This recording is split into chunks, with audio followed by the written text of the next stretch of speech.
Hello, my name is Mark Hopkins. I am a church leader in Nottingham, and alongside leading a church and having a wonderful family, two grown-up girls, I'm also part of Nottingham City Prayer, which is a unity movement across our city.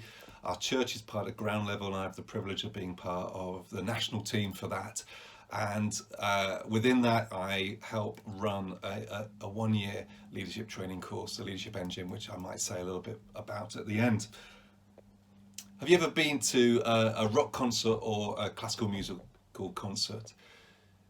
You walk into the venue and no one tells you how to behave, but you know exactly how to behave. And that's culture. Culture is that unwritten thing that just we know what to do. Yours and my church has a culture. Whether we know it, whether we've set it, whether we like it, it will have a culture. And as leaders, we are called really to lead culture. You see, if we don't lead culture, someone else will set it, and it will probably end up being more toxic than we want it to be. Because it's in healthy culture that things grow. Churches grow in healthy culture. Well, as a leader, we should be, I'm sure you've heard this phrase, we should be a thermostat, not a thermometer. A thermostat sets the temperature, a thermometer merely reflects it.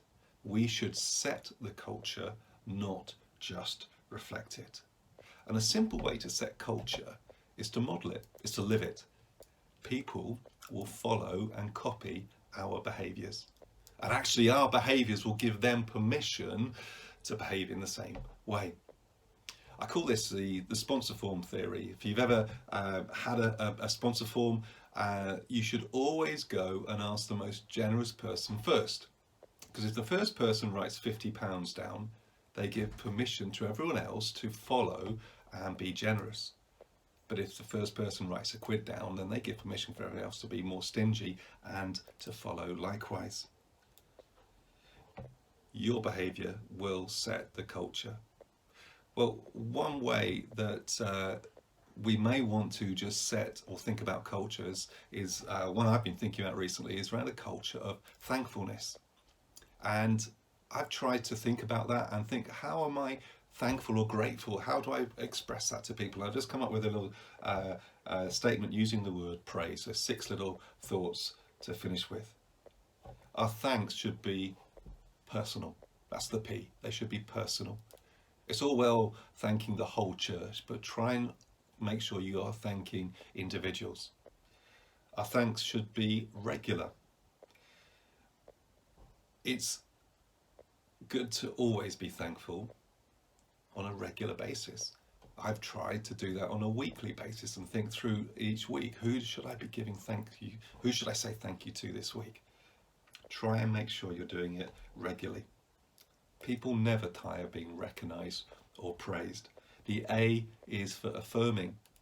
It's so easy, isn't it, to say thank you, but then to add something on the end. Maybe we phoned someone up and said, thank you for the way you did this. Oh, by the way, while you're on the phone, straight away that little word of thanks is lost. Or maybe you're a bit more like me, where you see things aren't, you're glad things have happened, but you think they could have been slightly better. So you say, thanks for what you did, but if you had done such, that word of encouragement, that word of feedback is helpful, but just say thank you and just stop there. Maybe do the feedback or the improvement things another time. Otherwise, your word of thanks just gets lost. The I should be intentional. Thank yous as you walk past someone are okay, but they are so much better if you intentionally phone them up or send them a message or have a chat with them to say thank you. It means so much more. S is for specific. If you say thank you, say why you're saying thank you. Thank you for the way you did such and such. I loved it. It was great. Thank you for the talk you gave.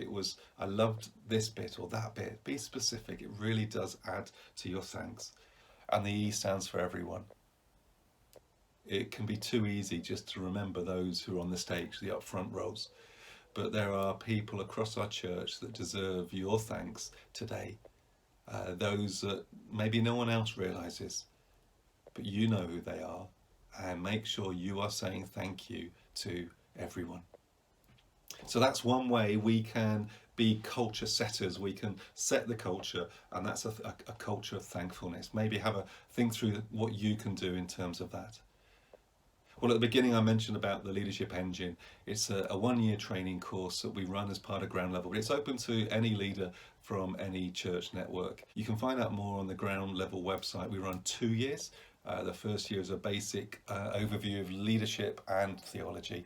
The second year builds on that, is open to anyone who's either done the first year or has some prior training. Well, thank you for watching this video, and I pray that as you lead the church God has placed you in, that you will know his strength as you set a godly culture across your church. Every blessing. Thanks.